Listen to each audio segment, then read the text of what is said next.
guys. Hello. Intro. Hi, I'm Andy. Hi. Nice to meet you. Hi, I'm Abby. Hi, Abby. Nice to meet you. I haven't seen Abby in I know. some months. Wow. Benny usually comes, and I don't know. Benny comes here? Okay. And Is he planning on coming today? I thought he said he would. I don't know. Okay. I don't know who's coming, who's on Zoom. Alright, well, we're here. That's right. Okay. Sit down. So are you a different Andy than Andrew Hill? Yeah, Oh, that's yeah. You got 3 minutes. Hi, Andrew. Hi, welcome. Hey, that Pastor Anderson. Hi. How are you? Okay, so you have 3 minutes, I know. but we're already 3 streaming, minutes. but we're already streaming on YouTube, so Oh, you can chit chat, but we can't start the meeting. we're streaming on YouTube. Oh, for oh, 3 really? minutes. Already, yes. Okay. And Hi, nice to meet you, Andy. Ready. Nice to meet you, bro. You have yours, right? I just put this out here, that's Isaac Brown's thing, Sunday. Saturday. I switched to Sandry. So you have the right one to I do to have show the right up one there, to okay, show. okay. That's all I need, thank you so much. Okay, cause they, for the, And Nakia has arrived. oh, hi, Nakia. Well, she's logging in. Oh, okay, that's Lassa. Lassa's Nakia. Oh, you know what? Andrew and Nakia are from Lassa. I don't know. Thank you guys for coming. We have 2 minutes. Right. Now we have to do exact time as the city allows us to do. We went to a centralized training academy yesterday, mainstream services for de-escalation strategies for the homeless. So that's something I may mention later on in the meeting, or give Andrew a chance to give a brief statement about it Well, and how they're trying to educate. 1 minute. 1 minute left. Okay, we have 1 minute. Hi, thank you for your time this evening, and thank you for inviting me, Tori, again. Yes, so I'm happy to talk about the Centralized Training Academy, which is an online learning management. Open up yet? Wait. Oh, let it go? Okay, go ahead. Okay, sorry. Thank you. It's an online learning management system for homeless service providers, where we offer training and professional development for people who operate programs, who want to learn to serve better, and the programs and resources that are happening with the LA County area. So you're able to go on the website, which is cta.lhasa.org, and access those trainings there for free. And if you have any questions, I encourage you to email me at ahill@lhasa.org. Okay, so, Wonderful. okay, Thank so we're gonna be very bureaucratic Yes. and actually call the meeting to order. Yeah, Yes. sorry about that. And Tori is the chair, and it is 7 o'clock. Yes, it is 7 o'clock right now, and I'd like to call this meeting to order at 7 p.m. on September 28th. Welcome, who all's on board already. I'm sure we're gonna have a few stragglers. That's why I usually say 6:30 instead of 7, so people are not walking through and behind the Zoom. Hi, Pastor Chase. Hi, Nakia. Is that Sandry? Yes. Hi, Sandry. Hello. I'm still How are pulling you? out my materials for you. Happy to be here Okay, though. I appreciate that. Well, you have time because we initially opened up with, well, I'll put the agenda up on the Right. screen, actually. That's what we normally do. Yes, and then And welcome, this everyone. This is Laura, and we are going to be a little bit bureaucratic and make sure everybody knows we are recording this meeting Yes. on YouTube. And back to Tori. Okay. Well, I hope you heard Laura say we are recording on YouTube. You can go back and view and get information and share information with others on what it is people are doing in the community. especially with such a hot topic as homelessness right now, and trying to resolve this dilemma that we're involved in and have been for a while. I initially became aware of such a dilemma some years ago when I was a professor in post-secondary colleges. And I took my students on a tour downtown to a confidential warehouse, which where they keep privacy and confidential medical records. We turned one of those corners and saw so many people. And that's when I started giving people socks, because they had a lot of children out there at the time. There's not as many children I don't see now, but it's still more than we bargained for, because it's been growing ever since I've been doing the count, which has been at least 9 to 10 years. So I'd like to welcome each and every one of you. I see Nuriel. He's one of the physicians that's walked with me before to go and talk to the people in our parameters here between Western and Crenshaw and Pico and Jefferson. So it's about time for us to do that again soon. So with no further ado, I'd like for you to kind of review the agenda. And is Roger on?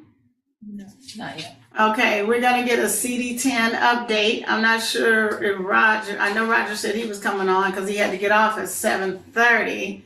And then, or Eric. So as soon as they come on, we'll let him do a CD10 update, which should be within the next few minutes. And then we'll go right into, well, we have general public comment. Are there any general public comments? We have 1 to 2 minutes each. Anyone? Now, Andrew, would you like to recite the public comment that you mentioned? Uh-oh, did he disappear on me? No, he just has to unmute. There he is. Still here. And Nakia's been helpful for providing the links in the chat. Briefly, the Centralized Training Academy is our central hub for training opportunities for homeless service providers. It is where we partner with a number of different vendors to offer trainings, as well as leveraging our own training team who provide instructor-led training that spans everything from evidence-based practices, that's harm reduction, that's motivational interviewing, trauma-informed care, and housing first, as well as other things. We've partnered with the Office of Immigrant Affairs to have an understanding the immigration services system, and much more. So forgive me, we've been working hard to get a new website up this year, so I get excited talking about it. But as Nakia has shared, that website is available to you. And among the videos that Nakia has shared links for is the ability to register for an account.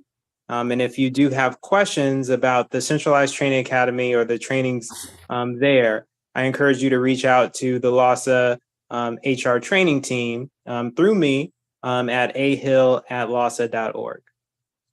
ahill@lasa.org. Perfect. Right. So Wonderful. So this is a hybrid meeting, so I'm now showing the chat that's on the screen so people in this room Yeah. can see what was written. Right. That's what Nakia put in the chat. Right. Any other public comments? Beverly? Any public comment?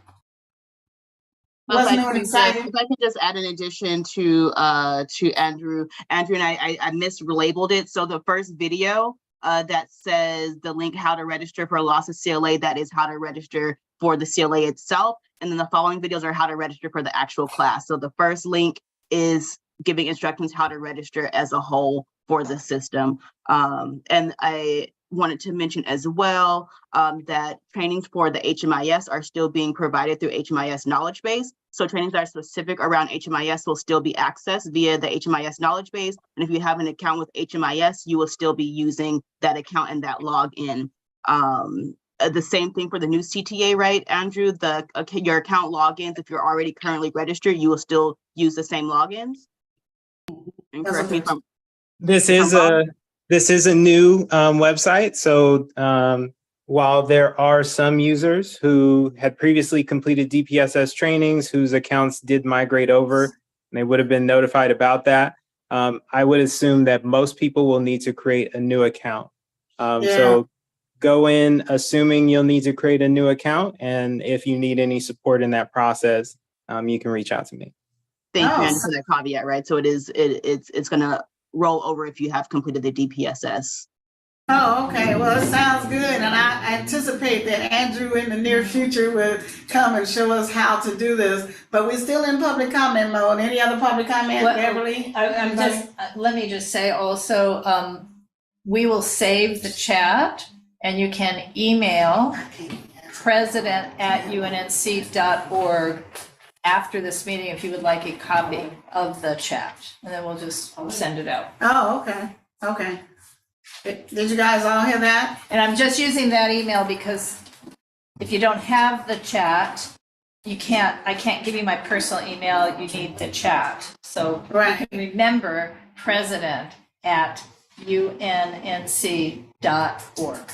Right. And I can always text it to you. So Or Tori. it's already right here on the front. It's on here, Okay. on your paperwork.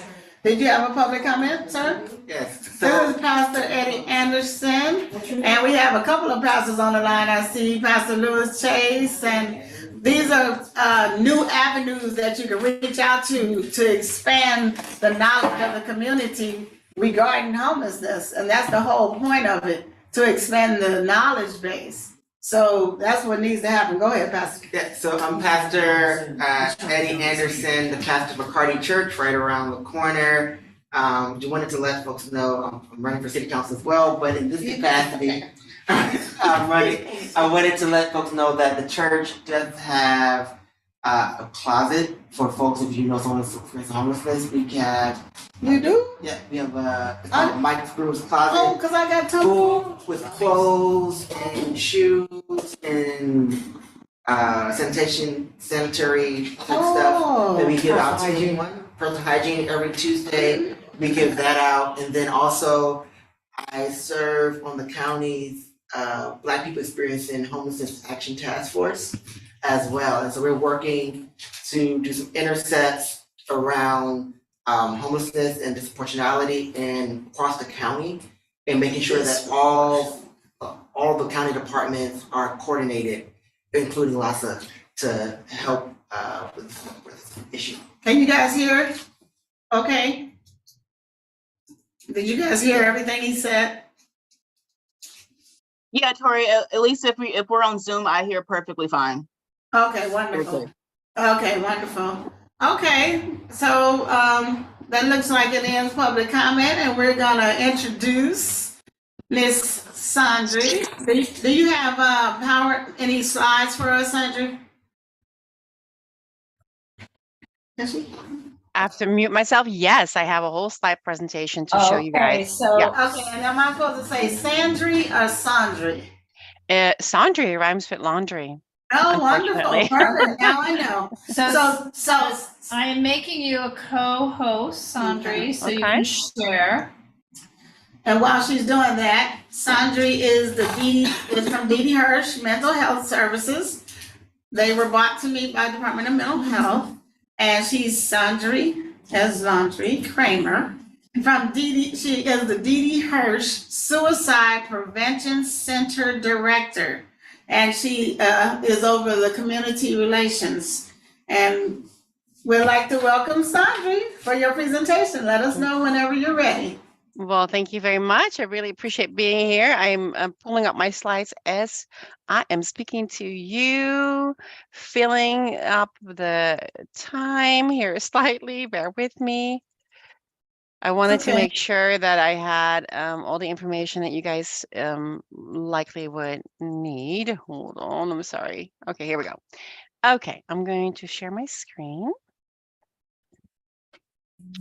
Let me know if you can see that. We can. Awesome. And I'm also going to share my video so you can know what I'm looking like. Okay. All There you right. go. It's a Thursday evening. The weather is beautiful. I was outside Yes. today earlier, had an in-person meeting in Alhambra, and I was like, wow, it's really lovely out today. So very much enjoying this not hot September, which we usually get. So I am here to talk to you guys about 988, and um, I don't know if any of you are familiar with 988 or if this is completely new to you. Um, um, little like a little secret, and it's been around for quite a long time, but the number itself is new, and that's really what I'm here to talk about, and also provide you with a resource for yourself or your loved ones when needed. I do want to note before I go into my slides that I am going to be talking about suicide. And while I talk about it every day, all the time, it is never a lighthearted topic. So I want to acknowledge that we're going to be talking about this just at least for a little bit. And it can be, challenging to hear this information. So I encourage you guys to take care of yourselves as I go through some of my slides and information. Okay. All right. So this is why I'm here. So the latest year for which we have suicide statistics is 2021. I do want to let you know that the data for 2022 just came out less than a month ago, but it is preliminary. So I'm actually trying to can people mute themselves? Because I'm hearing some background Oh, noise. that's probably all of us. Yeah, thank you. Well, I don't think we can. Okay, I'll be quiet. Someone's just walking in. Oh, that's okay. Yes, over there, I get it. From your side, that makes sense. But if everybody Yes. else who's on separately, if you can mute yourselves, that'd be great. 'Cause I'm hearing that background noise. Okay. So in 2021, we reportedly had 12.3 million adults and an additional 3.3 million adolescents with serious thoughts of suicide.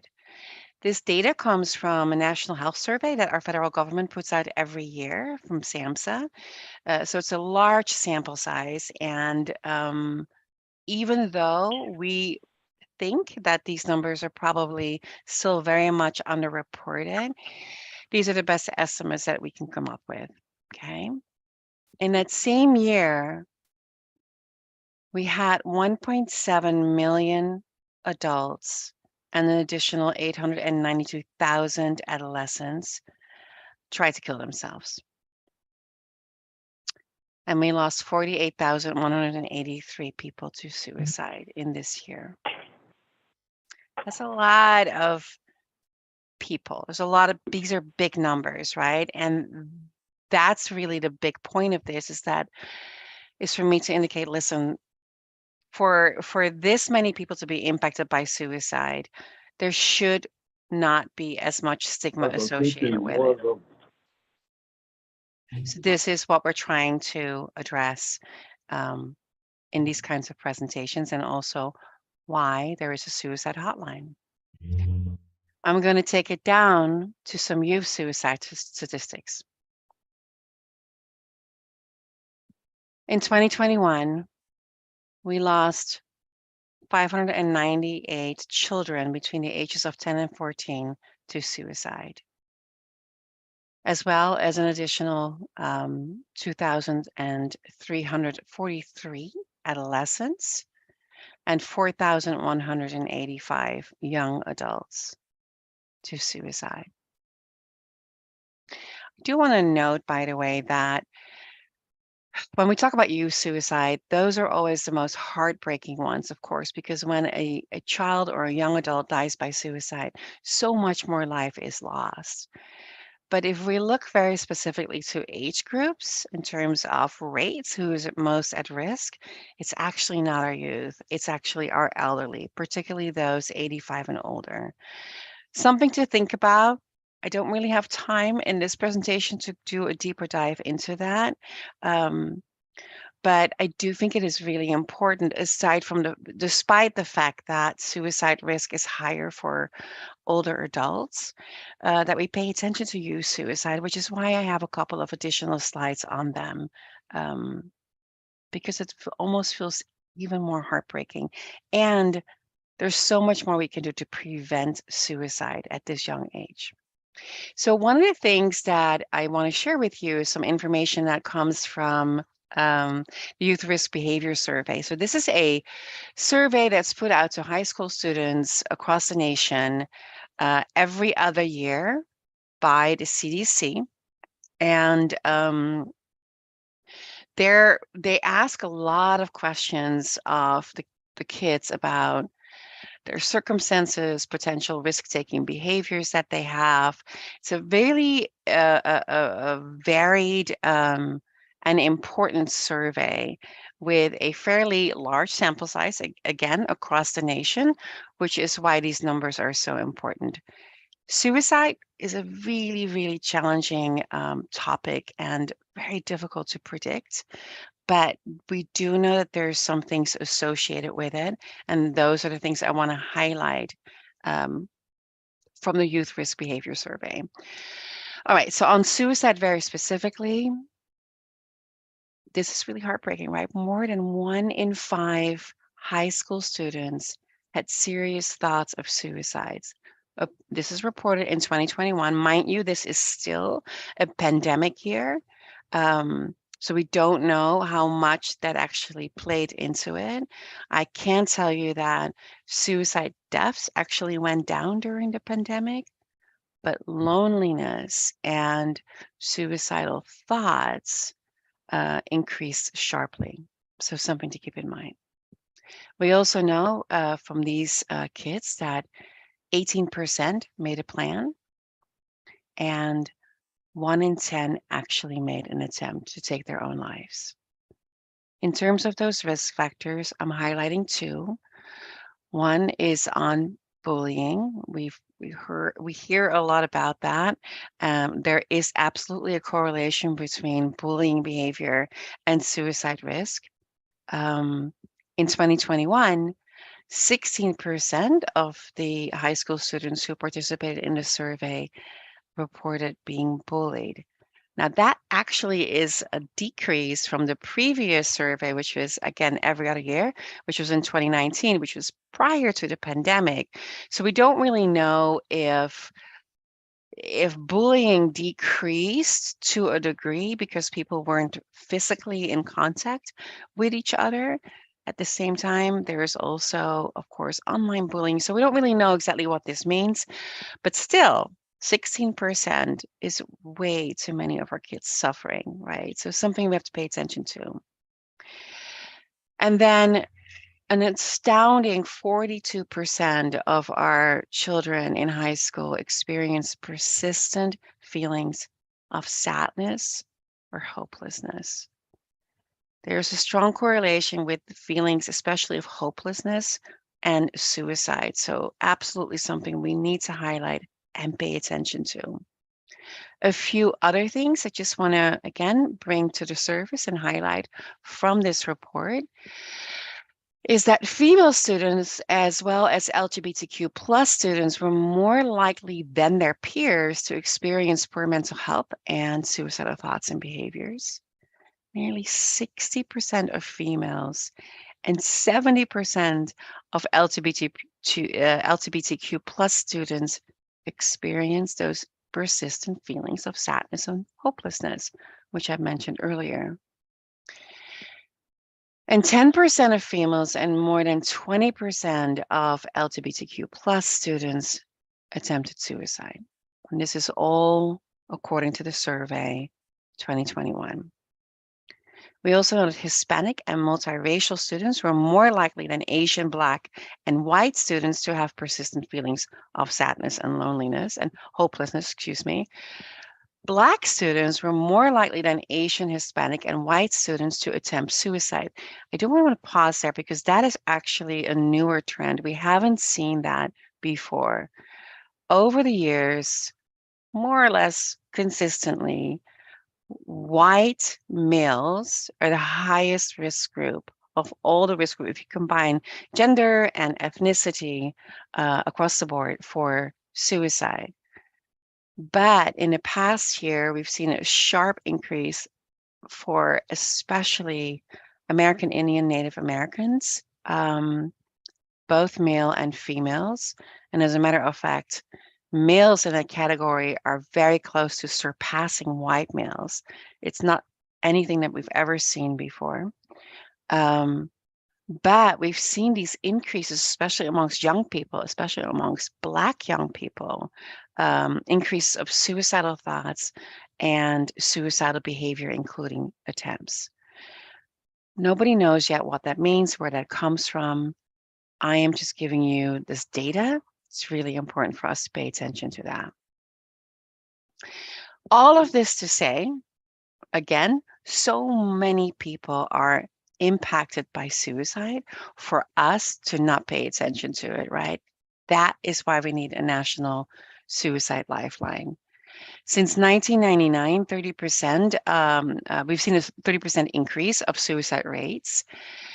1 in 5 people above the age of 12 have a mental health condition. The most common one, by the way, is depression.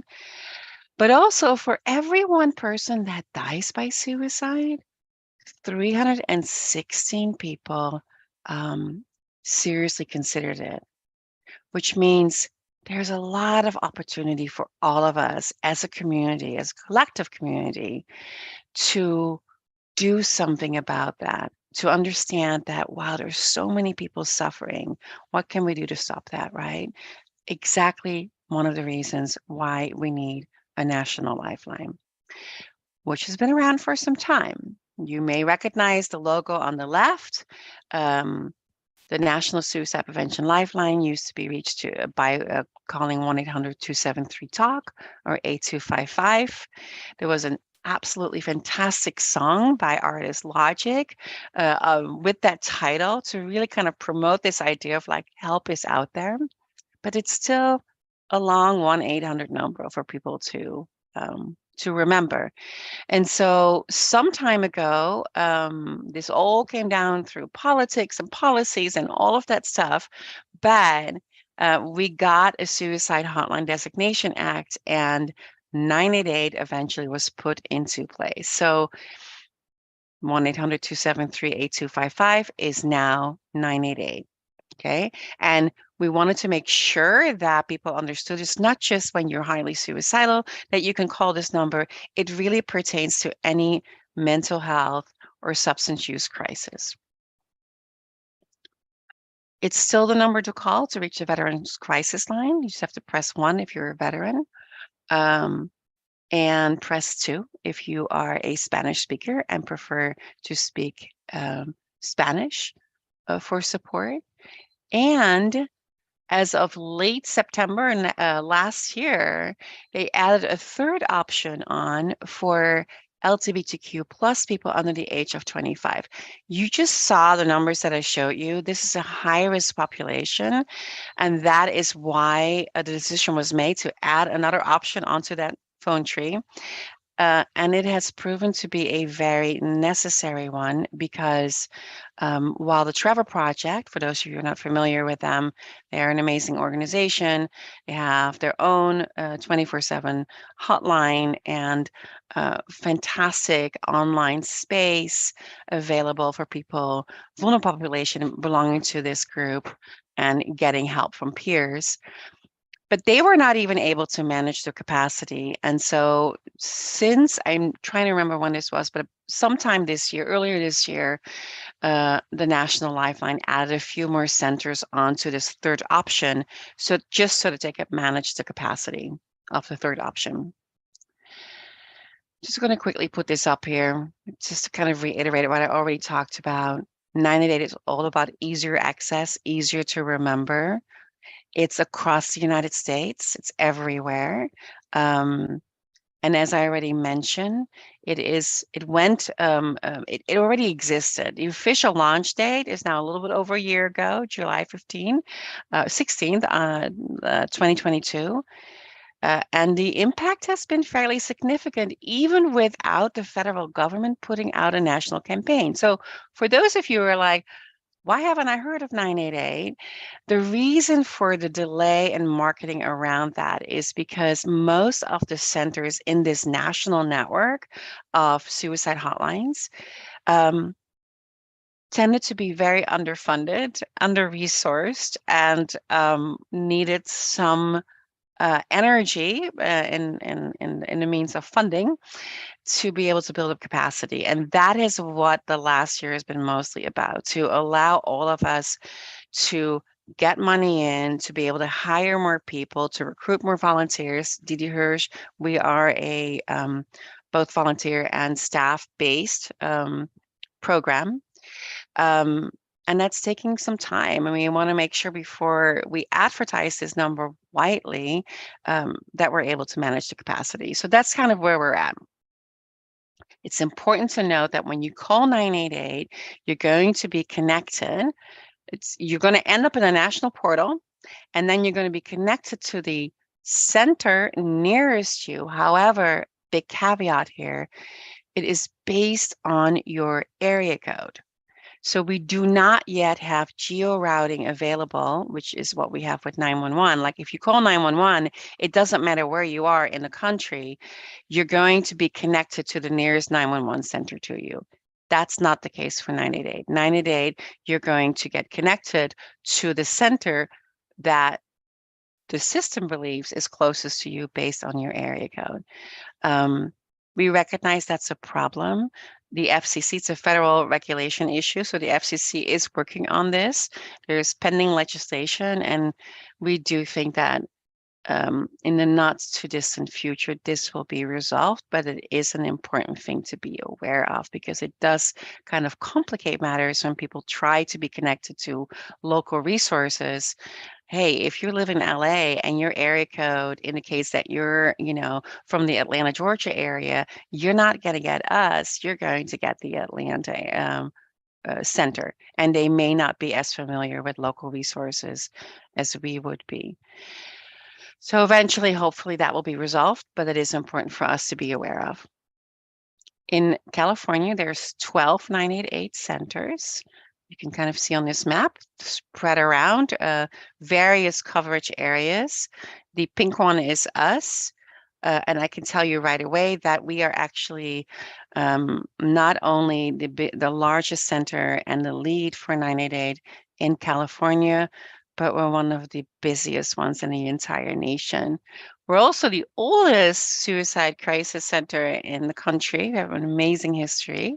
We've been part of Lifeline since the very beginning. The sign that you see here is on front of our building, which happens to be in West LA. It's a new thing. Usually, confidentiality, it takes priority. And so we want to protect our volunteers and staff.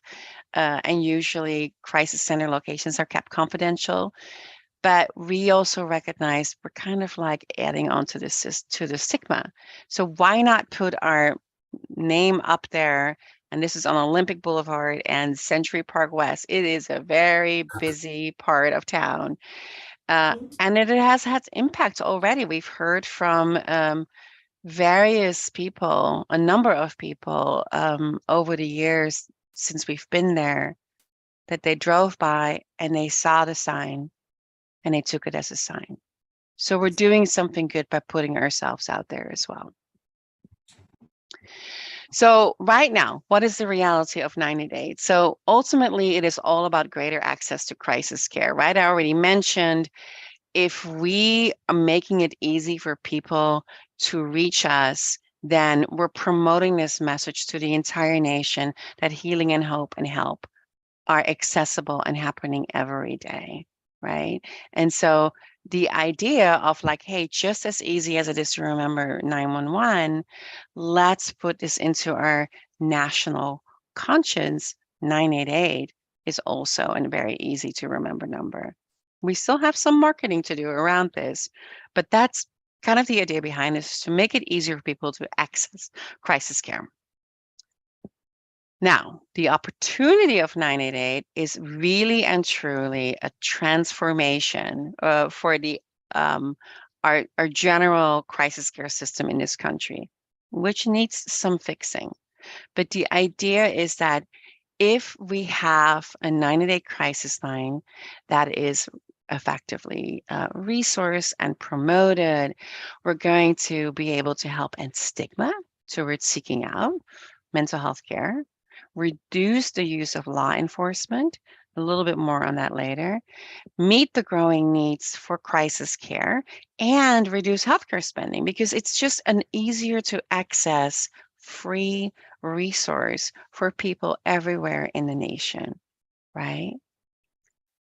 More to that is that we really think that the hope is, I should say, that we can really fix all the things that are wrong currently in our nation when it comes to mental health care, crisis care, suicide care.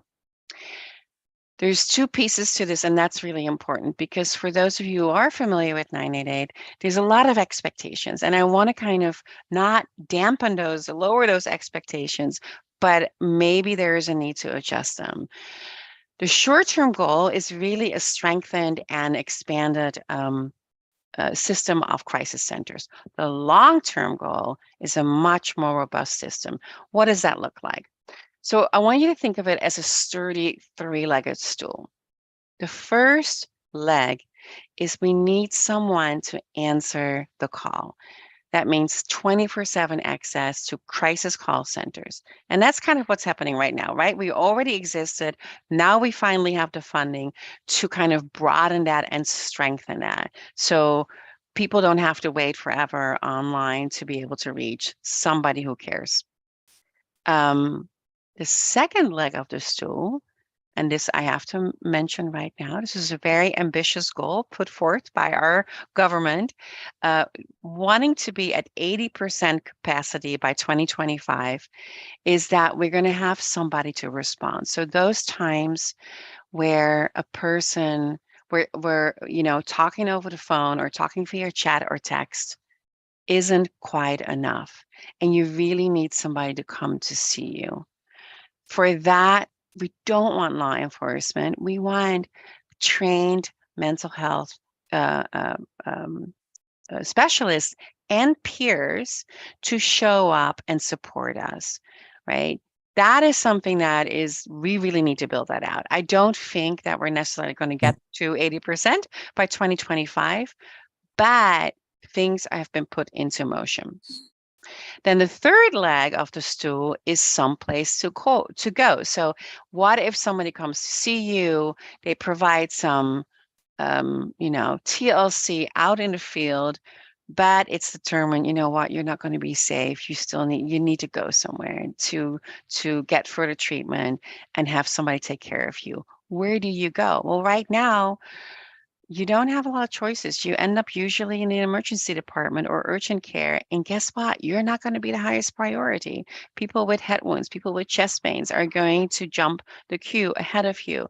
And so we know a lot of people in mental health crises end up being stuck in these waiting spaces and not getting any sort of care, right? And it almost kind of like makes the situation even worse.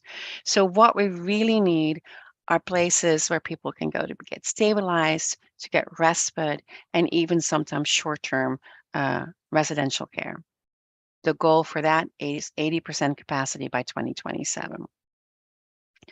Making it very clear right now, we are in phase one. So phase one is building out the capacity of the crisis call centers and recognizing also that they are the front door to the access. One thing I want to make very clear, and I've learned over the past year, I've done so many of these presentations, that for those people who are familiar with 988, there are a lot of expectations. This when was it? A couple of weeks ago, I was speaking to a NAMI chapter, and they were like, we really wanted 988 to be the magic bullet, like to really like, no police show up, caring clinicians show up. You're going to take them to a place where my loved one is being taken care of, and everything is going to be okay in that moment. But that is not what 988 is, right? 988 is not the 911 equivalent for mental health. We can get there to a degree, but the important part here really is that most of us just really need somebody to allow us to share our pain and listen to that without judgment. And that is really what 988 is all about. And that in and of itself can work miracles. Okay, so I'm talking about that, but now you may actually be confused. So when do I call 911 versus 988? To make it a little bit more clear. When you have a medical, police, fire, or rescue emergency, please call 911. That is what you do. However, if you have an urgent suicide or mental health crisis, which can include substance use crisis, call 988. Start with that number. 911 is focused, and I think that's also our expectation, on dispatching EMS or fire or police. 988 is focused on resolving the situation over the phone or chat or text, right? And using the least invasive intervention. As a matter of fact, more than 95% of all of those contacts are resolved without any sort of further in-person response. And less than 1%, and I can share with you that for us, for DD Hirsch, it's actually less than 0.5% need emergency intervention.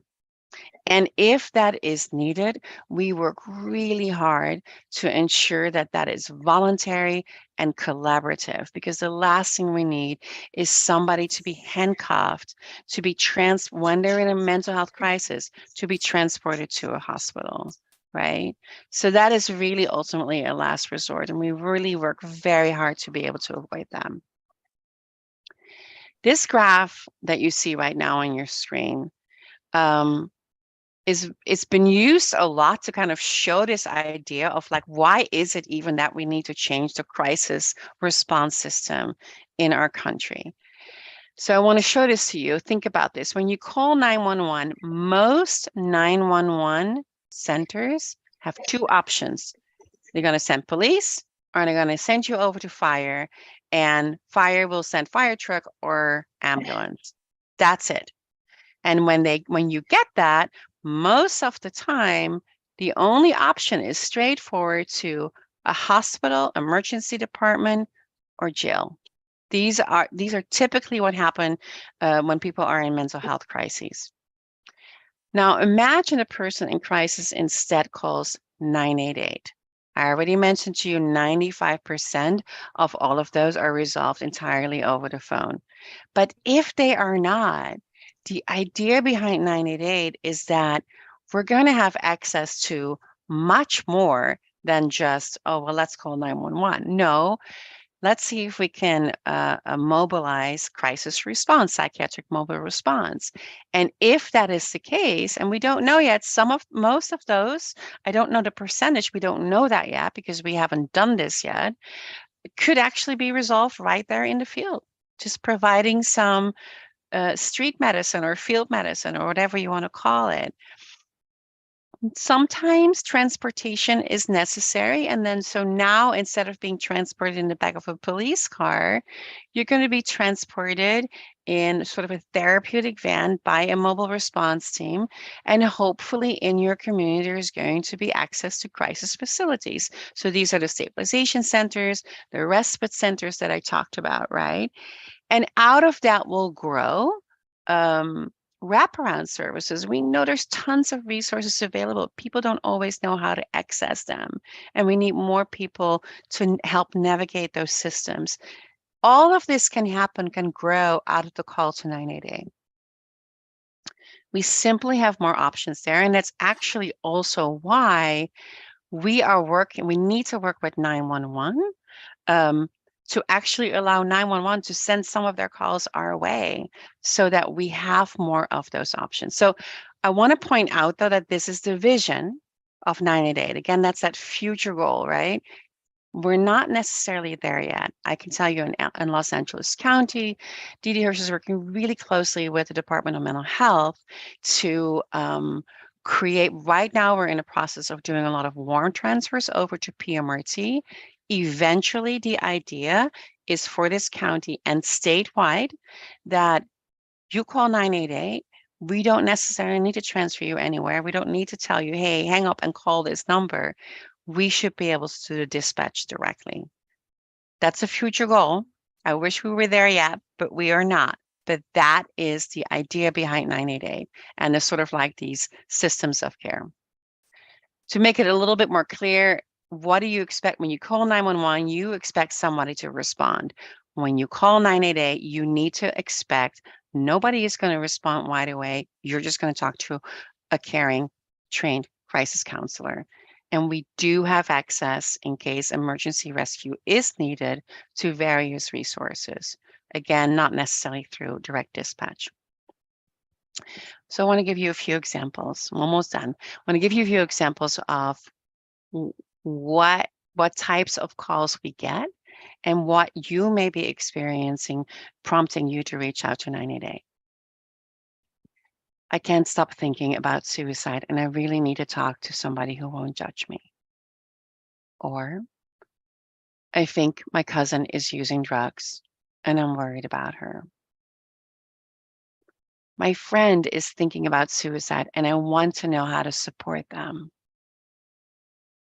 I feel sad and lonely all the time. I can't seem to shake it off and I don't know how much longer I can go on like this.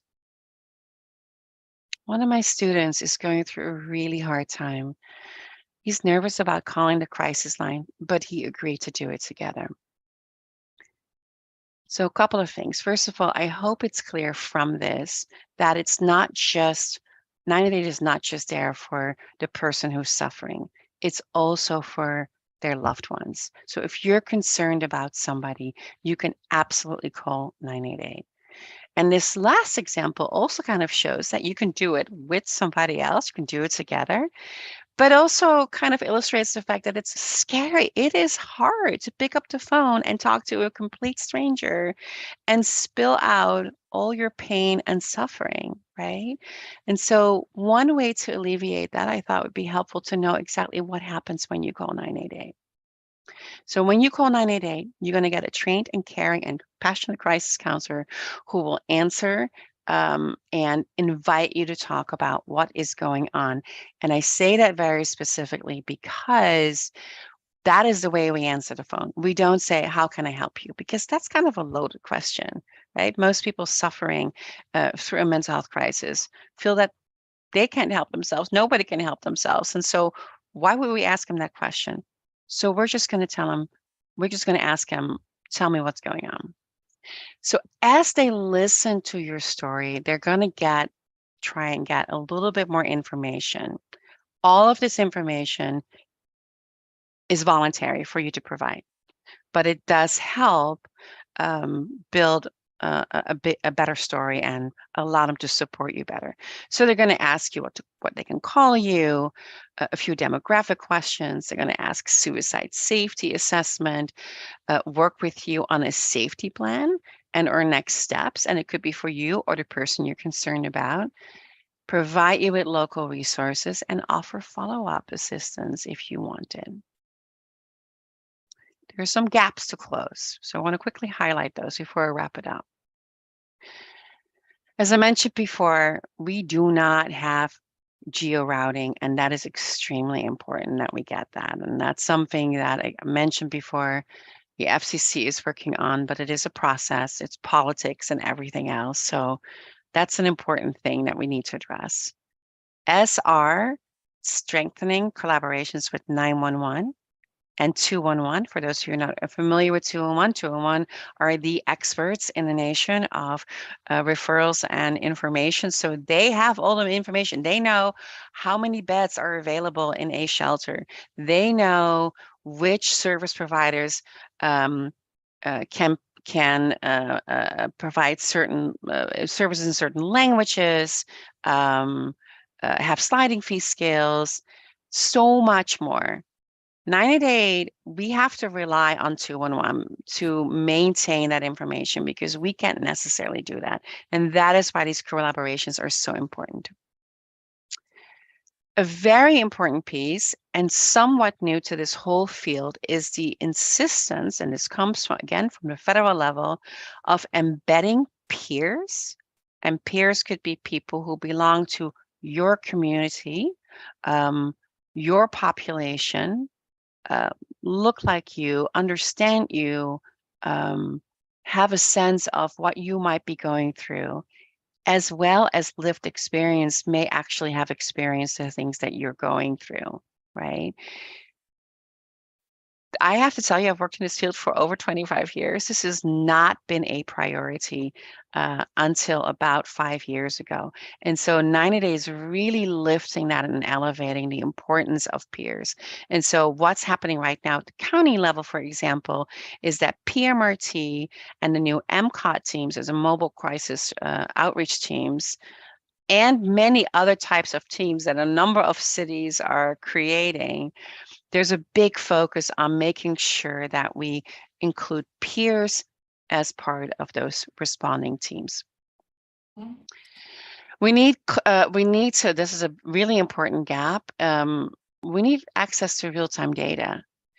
If I, in LA County, if I call access number, right now that would be access, but eventually it'll be 988, and they say, I need somebody to come.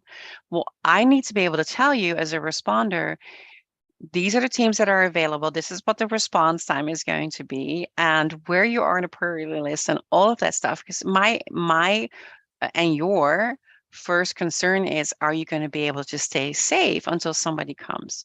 So that is also something that the county is working on building out technology-wise, as is CalOES, so that's the California Office of Emergency Services. This is a big a project that's playing itself out right now across the state. We will get there. We're not there yet. The idea, I already mentioned this, of us being able to do direct dispatch, we cannot do that right now. All we can do is transfer you over. But ultimately, that, again, is something that is in the vision of 988. We need to address the fact that mental health access is definitely not equitable. There are neighborhoods and parts of our county and within our state where resources are very much lacking, and we have to build that up, and we have to make sure that our profession of crisis responders are as diverse as the communities that we serve. And we still have a long way to go with that. And then finally, follow-up care is extremely important. We do some of that, but we need a lot more of that because, hey, people, it's okay. If you're in crisis, you're going to get the support you need. What happens after that can make all the difference between you surviving and not getting into the next crisis period, or not surviving it at all. So that's extremely important. It's my wrap up, key takeaways from 988. It is not a new service. The number itself is. It can be used for people in crisis or their loved ones. Mind you, it is not a dispatch service. It could be that in the future, but it isn't quite there yet. And it absolutely will be the springboard for creating better systems of crisis care and response.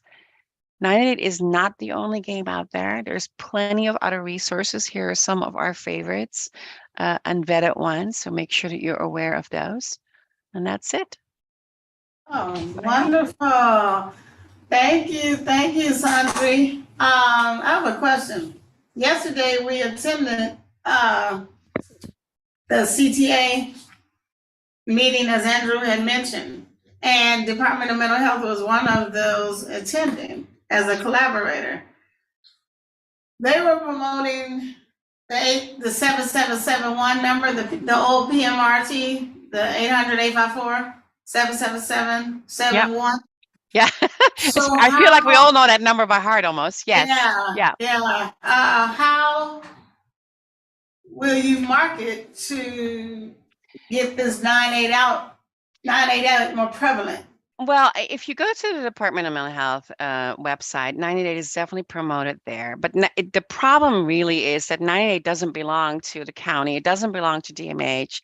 It's a national system, right? It's a national number. And so these systems that currently exist are still really important until we fix all of that. We work really closely. So we have a contract with DMH to provide those 90-day services for them. But we work really closely with that access number, that's DMH access that you're talking about. And already we're making progress. In the past, when people call the crisis line and together, maybe we determine, you know what, perhaps you do need somebody to come and see you because you're not going to be able to stay safe without that. Here's the number for you to call. That's all we could do. And that's terrible. There's a person who maybe we spend, half an hour to an hour or longer with, supporting them in their crisis, hopefully de-escalating that. And now we're telling them they're exhausted from this. Hang up the phone, call the next number. So that at least has been eliminated. So now our crisis counselors on 988 are able to do a warm transfer over to DMH Access. Eventually, Access will go back to their original focus, which is connecting people and setting up appointments with DMH services. And they're still doing that, but taking away or moving away from doing mobile response dispatch and having that be part of 988 is the goal. So it's going to happen. It's just going to take a little bit of time. Okay, well, I do appreciate your presentation. We'll give her a hand, and hopefully you're staying until the end of the call, because we're going to take question and answers as they come to people's mind at the end. But right now we have the council district on board, and they're going to give us an update of what's happening in CD10. And but please stay on the line, Sandri. If you see any hands up, I can't see all of that right now. Right. Well, Sandra, could you take down the screen? Sure. Well, I'll figure it out. No, she didn't hear you. There we go. There you go. Okay. And Roger is here. Okay, Roger, are you ready for us? And then immediately after Roger, we will have Nakia from LASA. Good evening, everybody. I'll be quick with our updates. So, happy to announce that by the end of the year, we would have launched 150 permanent supportive housing units in CD10, mainly in the Koreatown area. But we are prioritizing all our CD10 unhoused residents that are ready to go. That's the biggest thing that I have to announce. We have affordable housing buildings opening up on Washington, right between La Brea and Crenshaw. There's two buildings there. I can't really pinpoint the streets. That's why I'm giving you that big. Well, you don't have to speed. Slow down. What Washington and what? La Brea? Yeah, right before La Brea, right after Crenshaw. I think it's right across the Nolan Center. Oh, okay. And how many beds? That's not bad. Those are apartments. Those are about 50 units per building. So it's about 100. It's 100 units, and they're all low-income units. Oh, what's low income? And is low income equated with the table that we have in place now? Yeah, I mean, it'll be raffled away, obviously, but it's not going to be somewhere where we're putting some of our homeless now. It'll be strictly for low income, and then some of them are market rate as well. Okay, so let's define. we'll talk about that later. Go ahead and finish updating us. Roger, I think this is Laura. I think what they wanted to know is it ELI, extremely low income, or No. VLI, very low income, or if you don't know? It's just low income. It's whatever, it's not the really low one where you're paying $400 for a unit.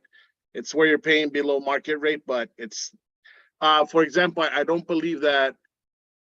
I think only out of the 100 units, about 20 per building. So 20 for 40 of those units are low income. Everything else will be market rate, and low income will be, Right. Instead of paying the $2,200, you'll be paying $1,400. It's $2,200 versus $1,400. Okay, and any other units or housing for the homeless open up lately since our last meeting in July? No, we have, it's not in this part of the district, but in Koreatown, we've joined forces with CD 1 and 13, because that's the only way you're gonna get rooms. We're gonna house a lot more people over there. That have Oh, been in living in Koreatown? parks. So we're gonna house about another 30 people living in parks, over in the Shadow Park area, Lafayette Park area. Those are parks predominantly serving, the unaccompanied youth that cross over the border. So we'll be putting them in hotels soon, which is good because a lot of these youth include girls that gets trafficked a lot, and so we want to make sure that we service them and get them off the street. Nakia, I see your hand. Nakia. Yes, good evening, Roger. This is Nakia Brazier, the Community Relations Coordinator with LASA for SPA 6. You mentioned that there's 110 permanent supportive housing units, mostly going to be in Koreatown, and then mentioned that of those 110, that only 20 would, and maybe I'm getting these things conflated, that only 20 would. Two different things, Nakia. Okay. Yeah, 100 units are of mixed use, like per market rate and low income rate. Those are opening up on Washington. Those are So that's 100 total at Washington. Yeah, and then Okay. 150 units of permanent supportive housing are opening up in K-Town. Those are 3 different buildings. That was going to be my next question. Yeah. Okay, so the ones that are in K-Town, where are those located and the names of those buildings? And then for the permanent supportive housing, was just curious, like what provider, who is the provider who's providing the additional support or wraparounds that are needed? Speak on one of them that's on off of Hobart. That one's going to be ran by the people concerned. The other 2 still haven't gotten COOs and aren't close to it, and they haven't gotten a service provider attached to them yet. Okay, thank you. Yeah, that's still in the works. So we're being told that by the end of the year they will have COOs and they will be fully occupied by the end of the year. But one of them is going to be ran by the people concerned. Okay. And it should be ready to go by November. Okay. So it's 2 in K-Town, and they 3. were 3? Yes. And then what's the capacity for each? 150. 150 total, yeah. We know one of them is 76, the biggest one, and then I don't know the breakdown of the other ones yet. Okay. But we know the total is 150. The total, okay. Yeah, because I'm going to one of the Korean breakfasts on Saturday morning. I just wanted to see what's what. So I know what's what. Yeah, Okay. yeah. So that's what we got so far. Don't have anything else. Things, there's still the struggle of finding rooms for people for Inside Safe. There's still a struggle to find anything else, but more and more we're starting to find landlords that are now coming around and understanding more how the voucher system works and are a little more open to accepting them. So that was good, but still not enough. Nakia. And then Roger, I'm sorry, I may have missed it. What's your affiliation or your role at CD10? I'm the homeless deputy for CD10. Oh, nice to meet you. Okay, awesome. Yes. If you can, I don't know if you have the ability to chat me your directly your contacts. If you can, that'll be great. I'd like to connect with you. Of course. Thank you. Okay. So this is interesting. I went and visited a property today that the city just purchased for like $6 million, and so a friend of mine that owns a warehouse that's next to the $6 million is ready to sell their property too. So there's a lot of places that are available to purchase. They keep saying they don't have space, they don't have this, but there's availability. It's all about talking to the grassroots people that know what's going on out here. Yeah, it's not only that. Just remember that when the city buys these units, they have to buy them ready for people to move in. They can't spend more money on trying to renovate them. Right. They did. They got to be smart about their purchasing. They got to be ADA accessible as well. Right. There's a lot of nicks and knacks. You can't just go out and buy whatever's out there. Also, you got to remember a lot of these prices are being inflated because people know the desperation in the city to buy properties. So right. They just have to be very smart with the money that they have because it's limited. Yep, you can't buy it for more than its appraised value. Right. Yeah. So Roger, It's every. yeah. How are you doing, Roger? So Good. When you talk about Right. vouchers, okay. When you talk about vouchers and you talk about people willing to rent who are basically your small mom and pops, I still have an issue with, as a small apartment owner, I have an issue with the fact that with the city, more so than the county, there's no accountability for tenants. There's no accountability for us to take in your tenants for whatever reason, and then we have issues with them, and then we have to get them evicted, and then that's our problem. So I think I've talked to other city officials, I've been in meetings with Alicia Adams, I spoke with Karen Bass about it. You spoke to my boss as well. There seems to be a disconnect and understanding that if we're gonna partner, and if you want us to help you house people with issues, there needs to be accountability. I think that beyond let me clear something up. I think that beyond accountability, which there is now with Karen, there needs to be more knowledge with the outreach teams of who to place where. I think that most of the That's time right. we're just housing people to house them, and we're not putting them in the correct setting where they can be successful. That's why permanent supportive housing is crucial to guarantee the success of someone coming off the streets for 20 years. Not a lot of them have the skills to survive on their own. Not all of them have the hygienic maintenance care there to be able to say they can live on their own and take care of a property that is not fitted for them. So that in turn is what we're trying to make sure that the outreach teams are identifying well. We're trying to make sure that people are being placed correctly and not just housed to be housed. That's been a mistake going on for a long time now. So yes, there is accountability in that, and I know that now with the mayor coming in, her main issue has been facing people like you with that kind of complaint, and she's taking it serious.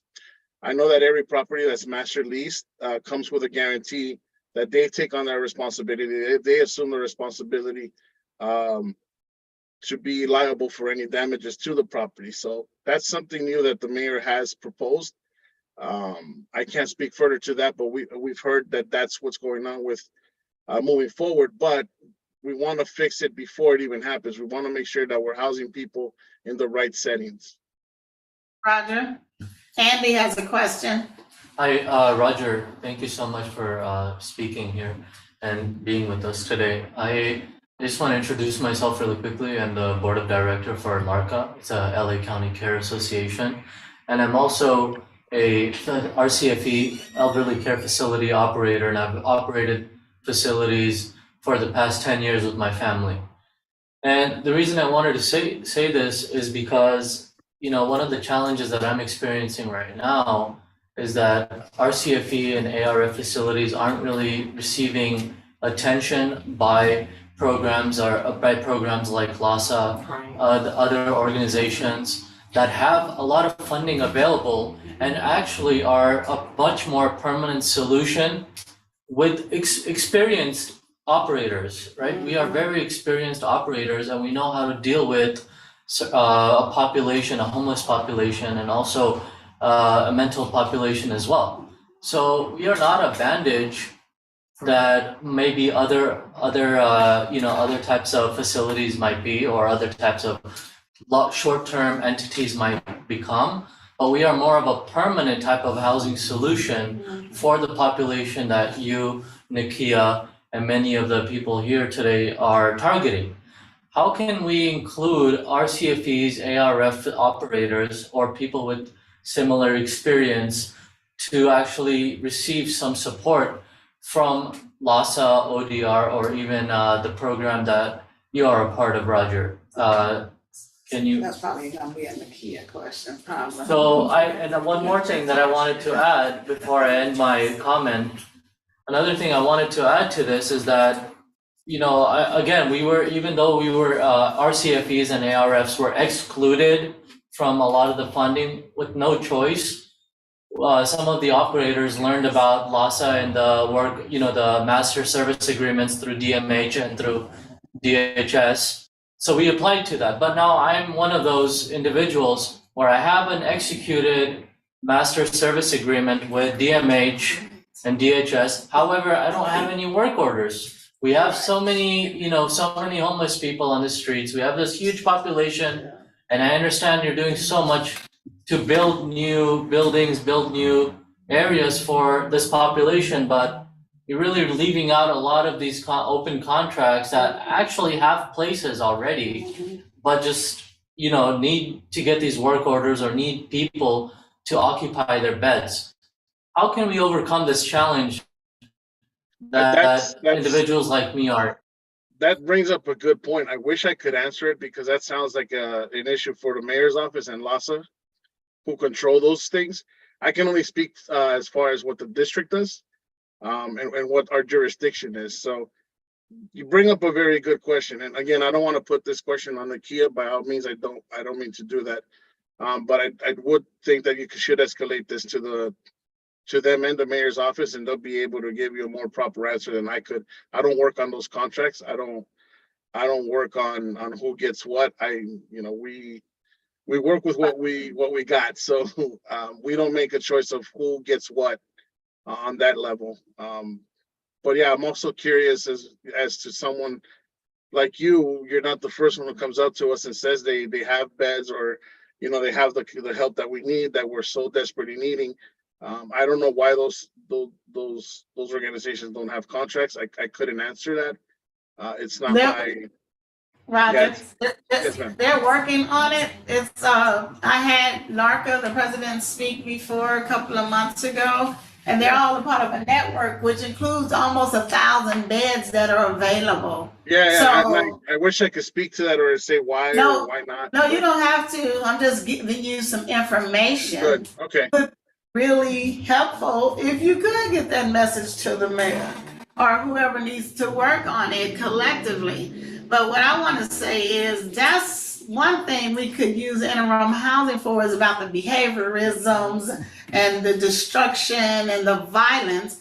It's easily identifiable when you work with them on a daily basis to have a referral from interim housing to the landlords and to the housing project in a more expeditious way. It's because it's a 3-year program, don't need to mean they need to stay there 3 years. You know the behaviorisms within a year and a half or so, or 8 months to a year if you're working with them. So yeah, again, it's all part of, solutions.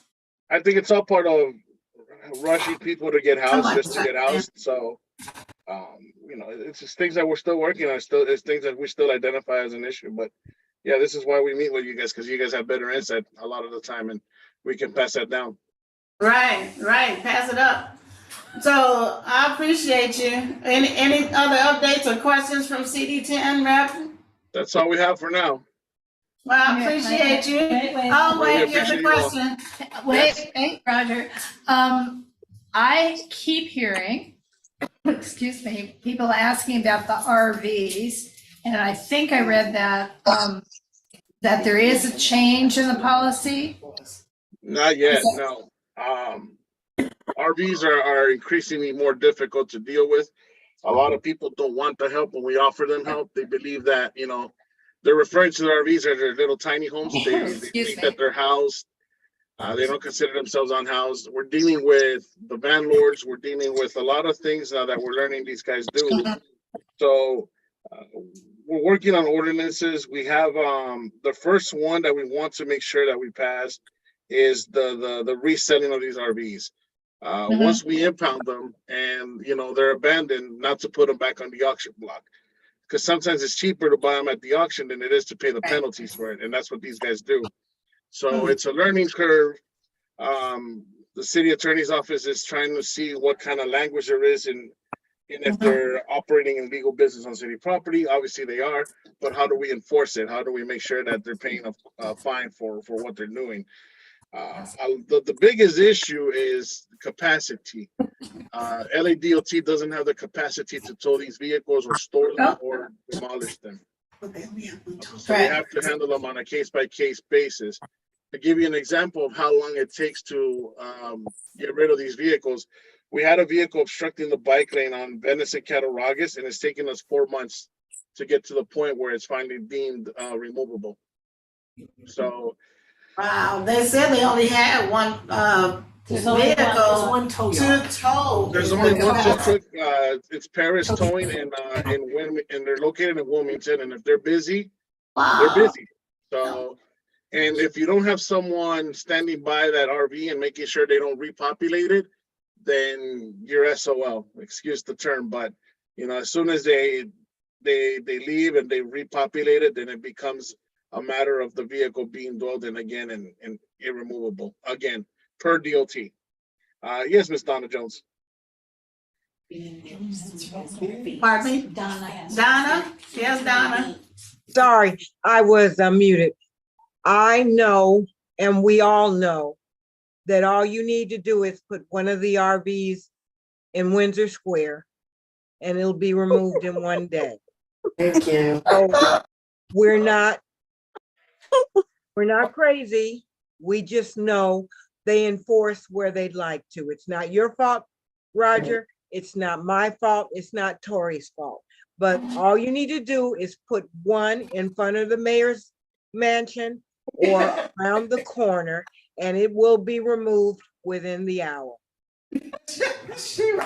She's not wrong. I mean, we've been fighting with the DOT, and then the city attorneys called them out because they're making up their own rules as they go. Right. It's very frustrating to have done everything on our end correctly, and for them to just show up and pass the buck along. Believe it or not, LAPD has been very cooperative with us as far as removing these vehicles.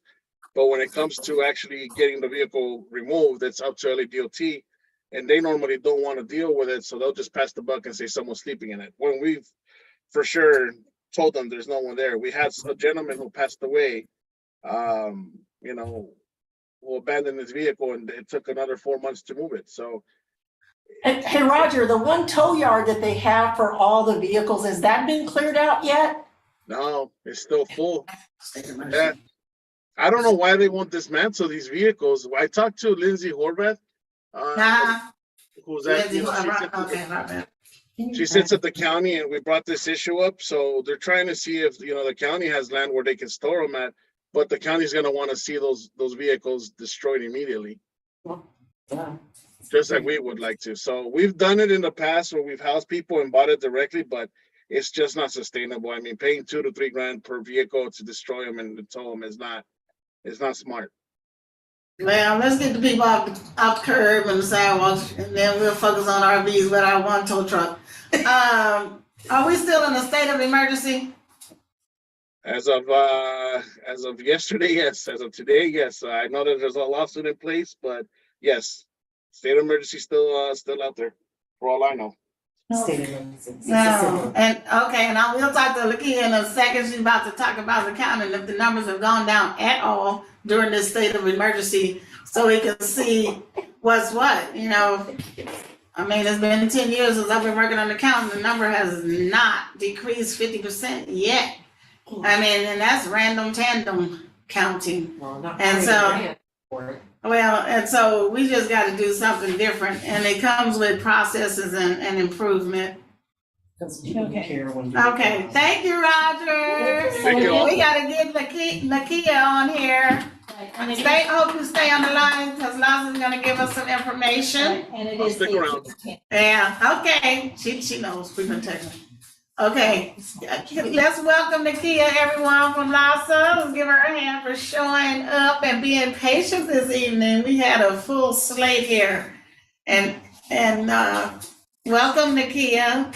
Hi, good evening. And I just wanted to make a point of fact and clarification that the numbers that will be presented are the numbers that were collected. This data was collected on the 3 nights of the January 2023 count. And so that was January 24th, 25th, and 26th of 2023. And so knowing that the mayor came in just before that, these numbers are not reflecting work that was done once the state of emergency was called. Right. So these numbers do not reflect any changes that have occurred after the state of emergency was issued. Nakia, are you needing to present as a screen sharer? Yes, please. And I mean, I know that we have 15 minutes, and so we're not going to get through the conversation. And I don't know, I do have a hard out at 8:30, so I will not be able to take any questions. If you have questions, please chat them to me. We will follow up with the presentation. There's a 3-part presentation. And I honestly cannot even say that tonight we're going to get through the data, Right. which is the first part of the presentation that's showing the numbers, right?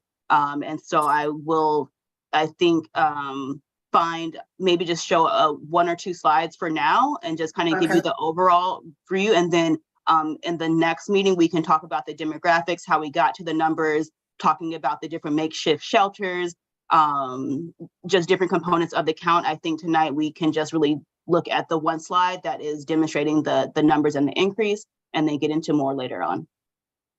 Yeah, we have time for 1 or 2. Okay, go ahead. Did you give her a screen share? Yes, she does. Okay. It doesn't. Can I look at you? Okay, that's me.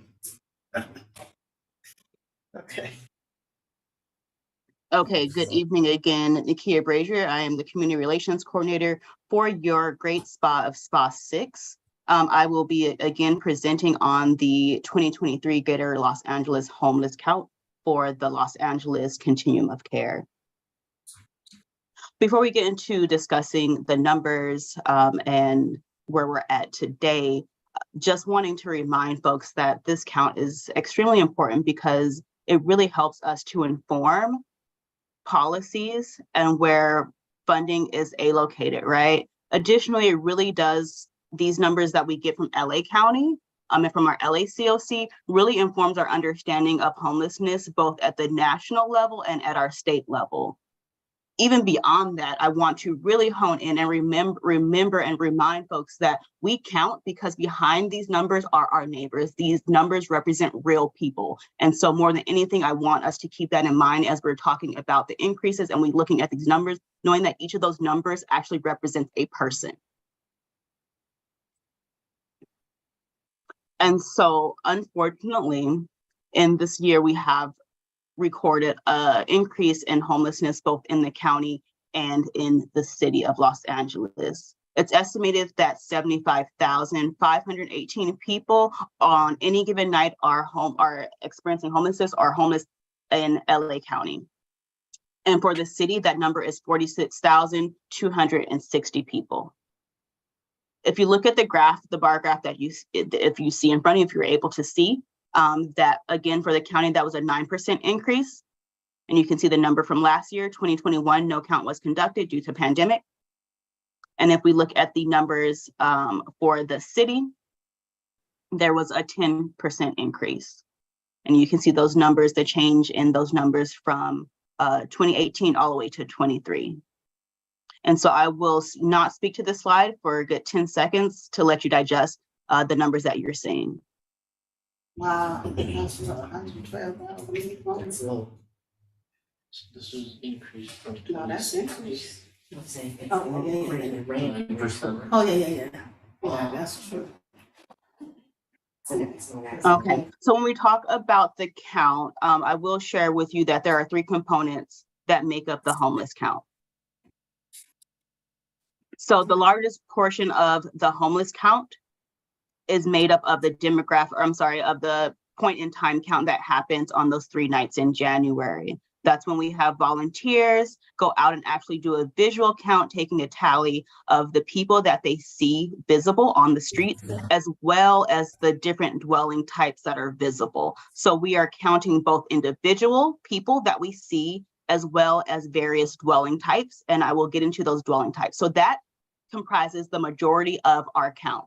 The second part of the point in time count consists of the housing inventory count. So we are counting people who are experiencing homelessness that are unsheltered, as well as people who are sheltered and homeless, right? So we are counting people who are in shelter, and that is our housing inventory count. And so if you are a provider, you may have participated in this over the last year. In addition, we do draw from the HMIS, that's the Homeless Management Information System, and that is essentially the database that is reporting the number of people who are within the coordinated entry system who are receiving services. And so the larger other part of the shelter of our point in time count for the Los Angeles Continuum of Care consists of the shelter count of both youth and adults. So that number is represented, that percentage of our count is represented in the blue pie piece, the blue section of the pie chart. And then the third component of the Los Angeles homeless count is comprised of the youth count. And so the youth count happens, it's a little bit longer time period, and it happens, it's a phone-based survey. So when we think about the point in time count for Los Angeles COC, keep in mind that there are three components that make up the count. The housing inventory count that counts sheltered adults and youth, the unsheltered count that we're counting, we are including a visual survey as well as demographic information, and then the unsheltered youth count, which happens by phone survey.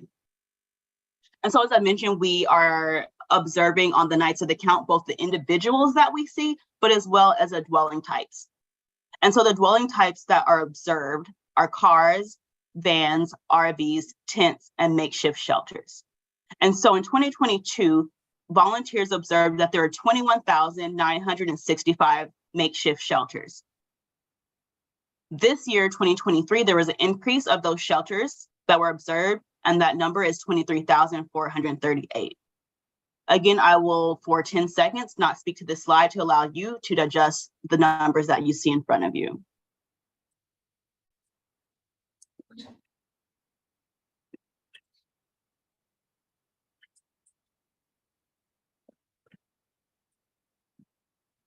So there was an increase in pretty much every dwelling type, with the exception of RVs. There was a decrease there, and a very small decrease in the number of tents that were observed.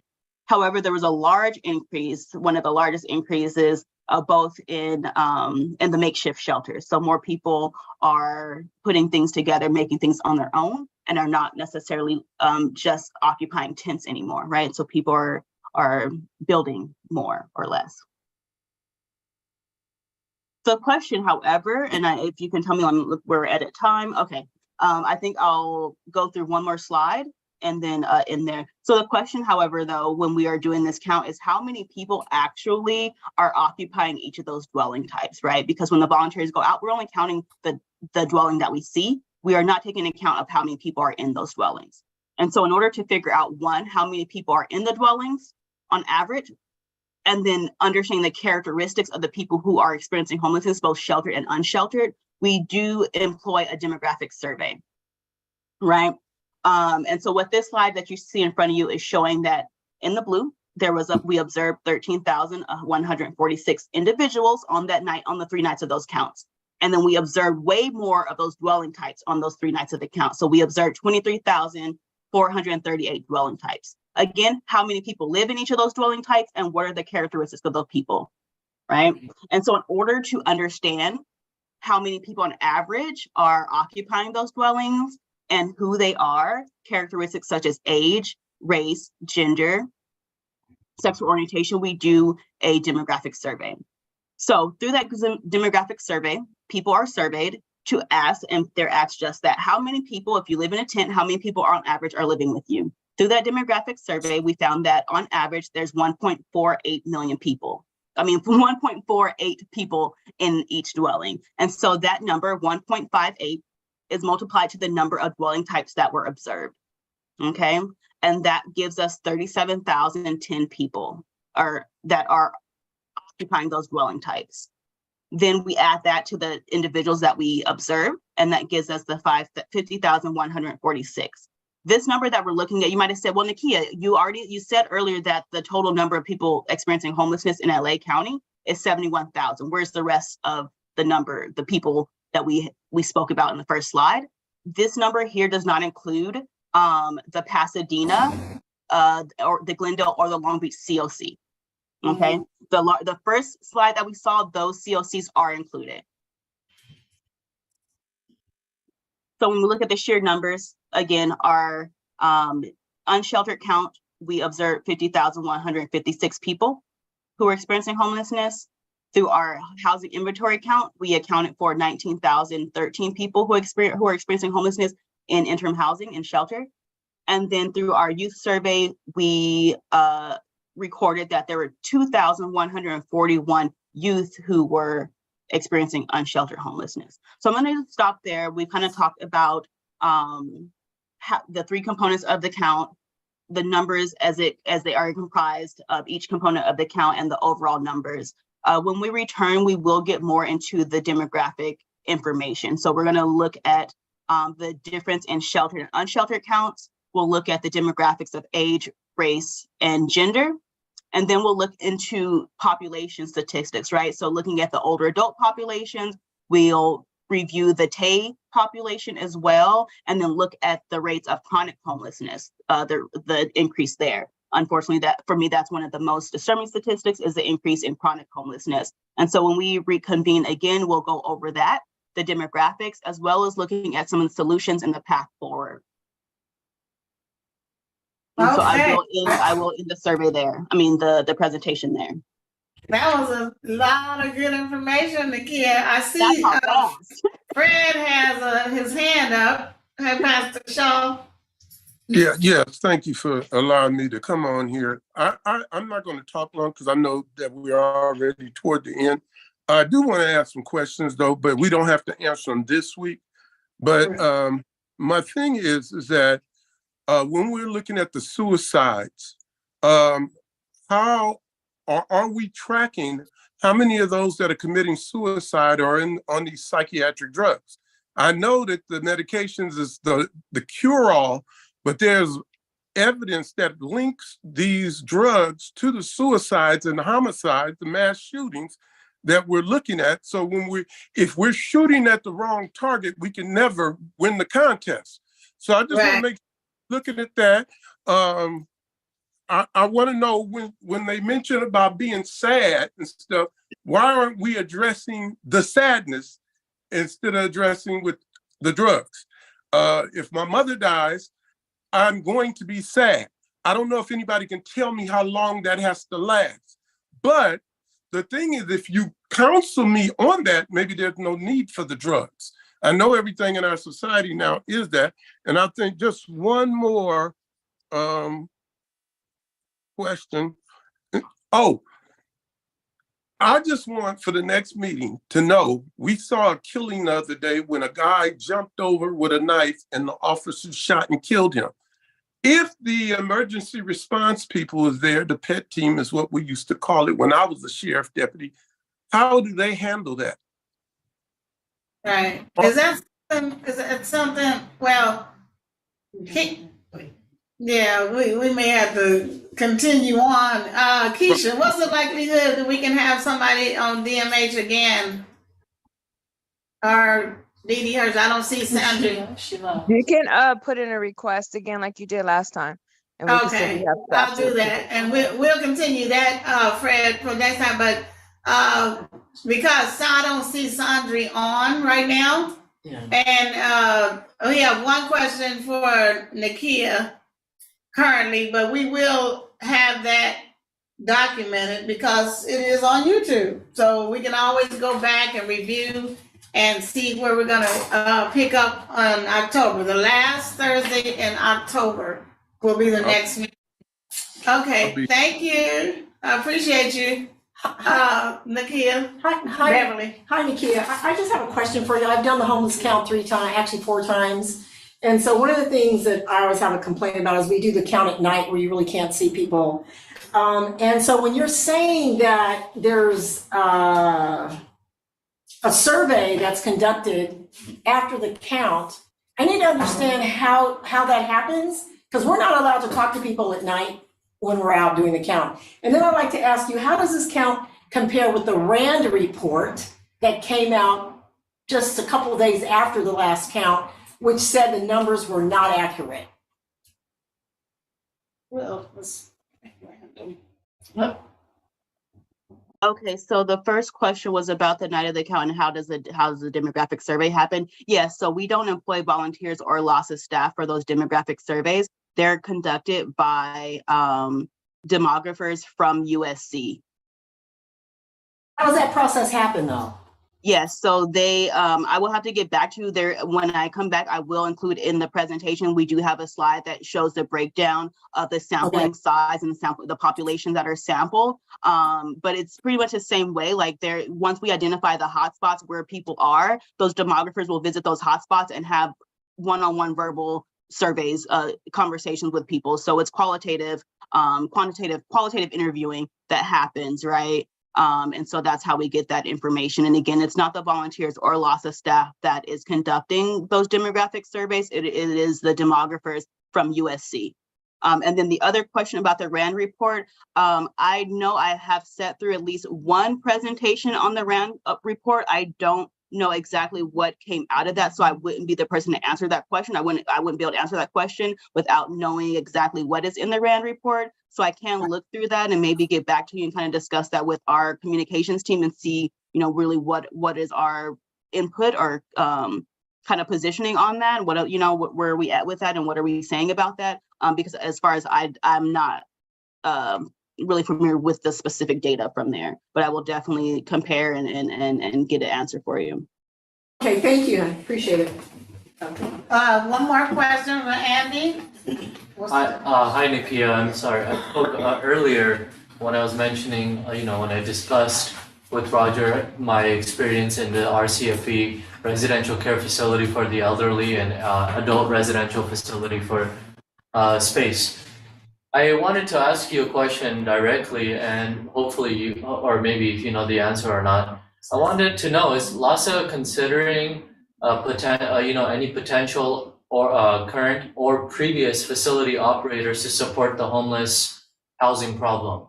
Or is LAHSA just providing funding to potential applicants who possibly are very new to this space and might not have any experience at all for funding opportunities or for opportunities to place homeless individuals off the streets into a facility? Can you please speak on this a little bit to me? Yeah, can you repeat that again? There was a phrase that you used that I'm not sure if I'm familiar with. I wanted a clarification on the phrase that you're using so I can speak to it correctly. Sure. So my family and I, we operate a residential care facility for the elderly and also an adult residential facility. We house a variety, RCFE and ARF facilities is what they're called, and we're allowed to house any demographic population from our community. I am very happy to say that my family and the facility that we operate, 100% of our residents at one time were at risk of becoming homeless, or were actually already homeless, and we took them off the street and put them in a housing facility for long term. I have one resident, his name is James, he's been with us for over 6 years now, and he was actually homeless. So I want to know, is LAHSA considering these facility operators that have this large amount of experience with this population of people that are suffering from, mental illnesses, disabilities, and also just individuals that are just elderly and cannot care for themselves anymore? Maybe this is a space that facility operators like my family and I can get involved with LAHSA and accommodate this 75,518 people that are living on the street right now unsheltered. County. They actually have an RFQ registered with LAHSA, so any next steps. And I'm also a master service agreement holder as well, but I'm still waiting for work orders to come in so I can actually service this population that LAHSA is targeting as well. Again, we're all in this together. We're not going against each other or in any way. And my family and my objective is to help the population in our community get better, right? That's what we're there for. I grew up in LA. It's a memory lane for me, and it just breaks my heart to see so many homeless people and my community suffer like this, which is why we dedicated our facilities to this large population of people that are living on the street and dying in very severe conditions. Yeah, thank you. Thank you for that. What's your name again? Andy, thank you for that. And so, yes, to your question, is LAHSA considering the facility operators, yes. However, I do not know that it's through the RFSQ process right now. And I know at least one other person on this phone can speak to it, possibly if they've attended. I have been in meetings and met with the director of LARCA, Benny Tinton. I know that he went to Sacramento recently to lobby. LASA is really supporting with the policy and legislative components in terms of like providing letters of support that would actually help to address some of the challenges to providing housing to people in ERCs or long-term residential care facilities, things such as SSI payments and things around that that have to impact the ability of people to actually get into the long-term residential care facilities. And so LASA on the policy legislative side is supporting those legislations, right?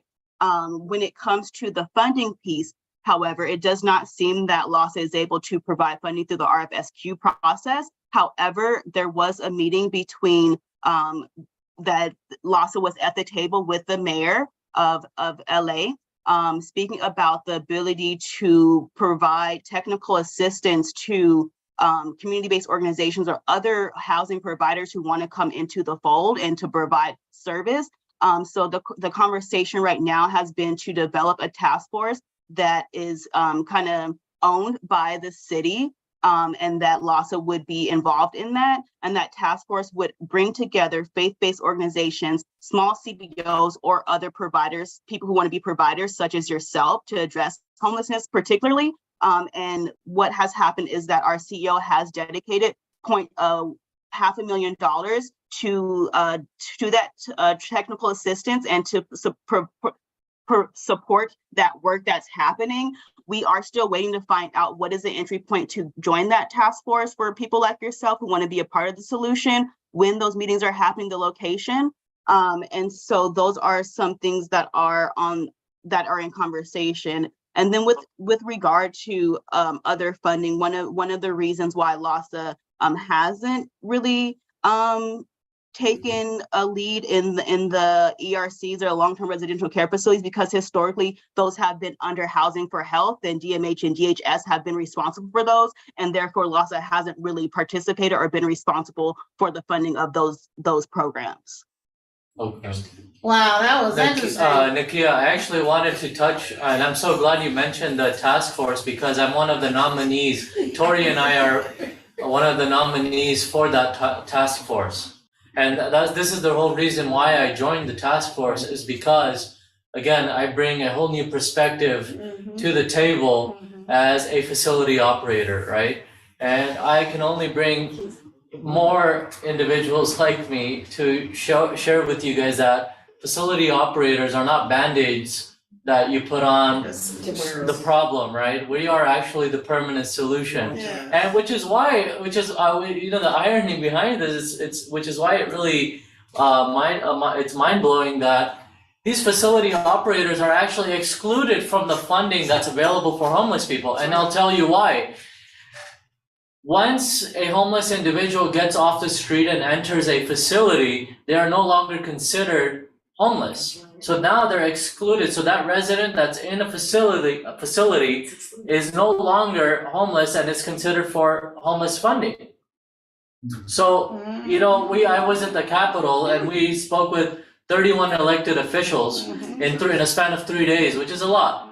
And we told them, this is the problem, is that you want us to throw our residents back on the street so they can go home, they can become homeless again and have the access for more funding.